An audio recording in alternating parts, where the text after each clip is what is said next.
Per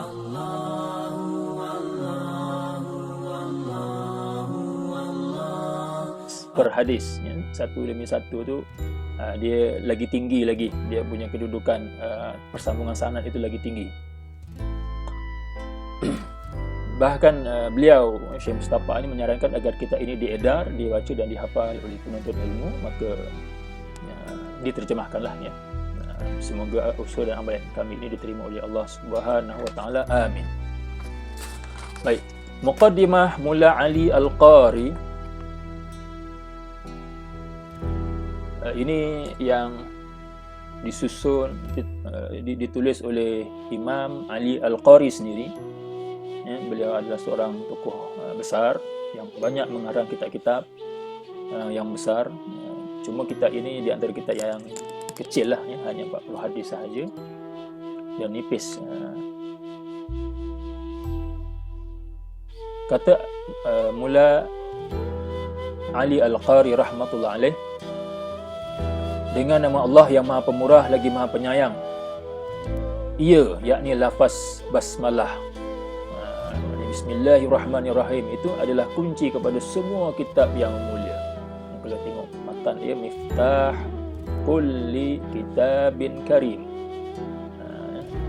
Sebagaimana diriwayatkan oleh Al-Khatib Al-Baghdadi rahmatullah alaih, wafat 463 Hijrah daripada Rasulullah sallallahu alaihi wasallam. Walau bagaimanapun matan hadis ini dalam terjemahan ini dia tidak dinyatakan daripada siapa. Dia sebenarnya daripada Abu Ja'far Al-Baqir secara mu'dal. Mu'dal ini gugur dua orang perawi daripada sanadnya. Walau bagaimanapun ianya dimuatkan oleh Mula Ali Al-Qari di sini sebagai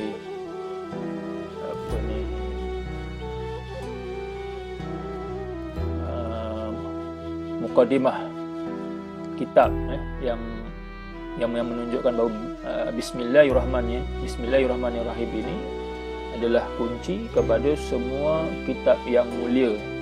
Sebab dari segi maknanya itu betul.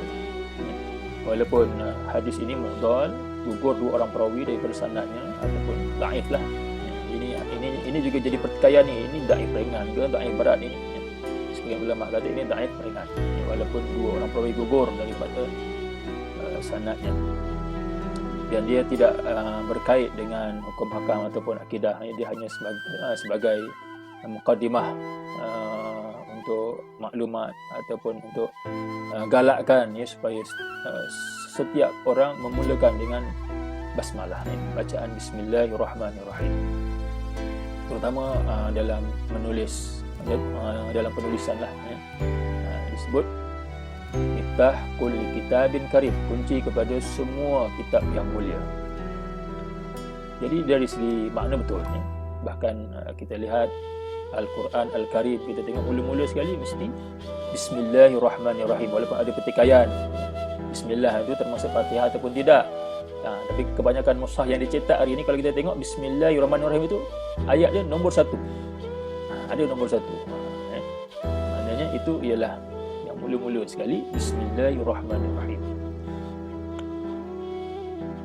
Segala puji bagi Allah yang telah menciptakan makhluk daripada tiada serta mengajarkan manusia apa yang tidak diketahuinya.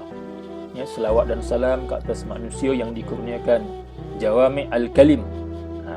Manusia yang dikurniakan jawami al-kalim, yakni Rasulullah sallallahu alaihi wasallam. Ya, sumber pelbagai hikmah. Ini baginda sifat-sifat, ciri-ciri yang ada pada baginda. Sumber pelbagai hikmah. Dan juga selawat dan salam seluruh keluarganya, sahabatnya serta pengikutnya yang merupakan sebaik-baik manusia. Khairun nas, khairul qurun. Seperti mana dalam hadis disebutkan para sahabat baginda, ya, ahli keluarganya dan apa yang hidup dalam kurun yang terbaik itu khairul qurun, itu sebaik kurun itu ya, ila qarni, kurunku, summal ladzina yalunahum, tsummal ladzina yalunahum. Kemudian orang-orang yang mengikuti mereka dan kemudian orang-orang yang mengikuti mereka. qurun qarni thumma alladhina yalunahum thumma alladhina yalunahum. Mereka ini adalah yang merupakan sebaik-baik manusia. Adapun kitab ini adalah 40 hadis yang sedikit perkataannya dan banyak maknanya. Ia diambil daripada mutiara kata penghulu sekalian manusia, ya, Sayyid, penghulu sekalian manusia ini Sayyid An-Nasi Ajma'in. Penghulu, sebab Rasulullah SAW ini ialah, ya, penghulu sekalian manusia, maka dia adalah Sayyiduna, penghulu kita. Dikutip dari lautan athar dan khabar yang masyhur. Jadi ini menunjukkan bahawa semua yang dimuatkan oleh Imam Al-Qari dalam kitab ini adalah yang masyhur, ya, walaupun mungkin ada yang dhaif tapi masyhur kata-kata tersebut, hadis tersebut. Ia merupakan kata-kata yang muktabar dalam bentuk yang paling ringkas. Hadis-hadis ini dikumpulkan oleh hamba yang paling berhajat kepada kebaikan Tuhannya yang Maha Pencipta, Ali bin Sultan Muhammad Al-Qari.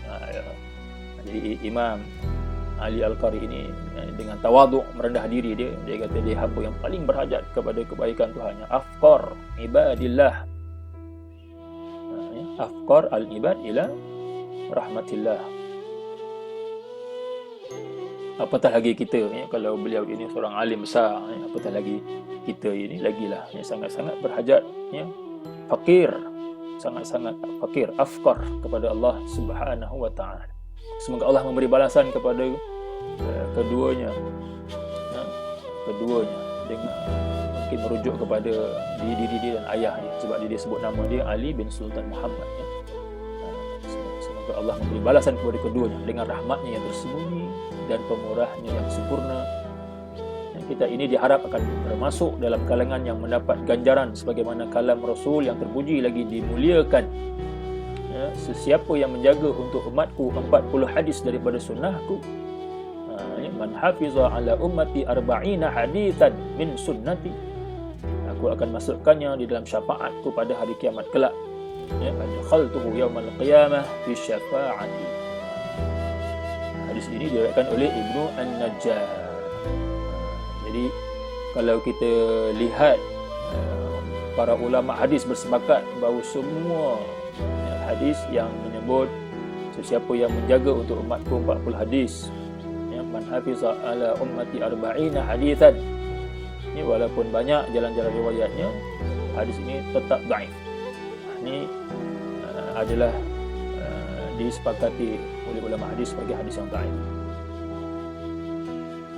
tetapi boleh diterima dalam bab fadilat amalan, fadail amal, ya, untuk kita mendapatkan kelebihannya itu, ya, untuk dapat syafaat Nabi sallallahu alaihi wasallam. Jadi ada banyak, ya, hadis-hadis berkaitan bagaimana kita nak mendapatkan syafaat baginda Nabi sallallahu alaihi wasallam.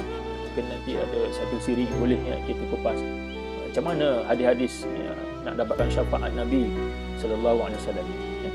Ini di antaranya mungkin boleh dimasukkan juga, ya, kita memelihara atau menjaga, ya, untuk umat Nabi Muhammad sallallahu alaihi wasallam 40 hadis.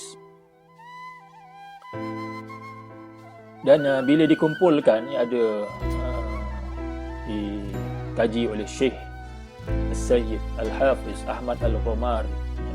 Dan jalan riwayat hadis ini didapati ada 14 jalan riwayat daripada 14 sahabat Nabi, ya. Jadi banyak jalan riwayat dia, ya. Ada 14 sahabat yang meriwayatkan hadis yang seumpama ini, ya, walaupun berbeza, hujung dia tu berbeza, ya, di sini disebut maknanya dapat syafaat Nabi lah, tapi dalam riwayat lain disebut akan dibangkitkan di kalangan para fuqaha dan ulama dan sebagainya, ya, ada berbagai-bagai riwayat. Walau bagaimanapun setiap satu riwayat itu ada masalah, itu yang menjadikan kesemuanya dhaif. Tak ramai yang mengatakan hadis ini hasan. Biasanya kalau dalam ulum al-hadis, ya, dalam ilmu hadis kita belajar, bila hadis dhaif dikuatkan, dhaif ringan lah, ya, hadis dhaif yang ringan dikuatkan, disokong oleh hadis dhaif yang ringan juga, maka dia boleh meningkat kepada hadis hasan li ghairi, ya. dia boleh campur-campur gitulah. Ini kaedah ya, yang dipegang oleh majoriti ulama. Ada pun yang tak pegang kaedah itu lain ceritalah. Tapi ini kaedah yang dipegang oleh jumhur ulama.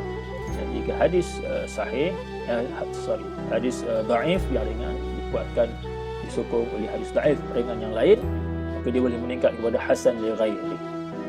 Tapi untuk konteks hadis ini tak berlaku. Kecuali ada juga yang mengatakan berlaku juga, iaitu Imam Al-Qari sendiri menyebut bahawa hadis ini jadi hasan. Dia menyebut ini dalam sebuah kitab beliau berjudul Mirqatul Mafatih. Beliau menyebut dalam kitab Mirqatul Mafatih, berdasarkan banyaknya jalan-jalan riwayat hadis ini, maka dia meningkat kepada hasan li ghairi. Wallahu taala alam. Yang penting kita dapat menghayati hadis-hadis Nabi sallallahu alaihi wasallam. Tak kira lah sama ada 10 hadis, 20 hadis, 40 hadis, 100 hadis ya. Tapi bila kita lihat ramainya kitab-kitab yang dikarang oleh alim ulama khusus berkaitan dengan 40 hadis dalam topik-topik tertentu, maknanya mereka ini berlumba-lumba ya, untuk mendapatkan fadilat tersebut.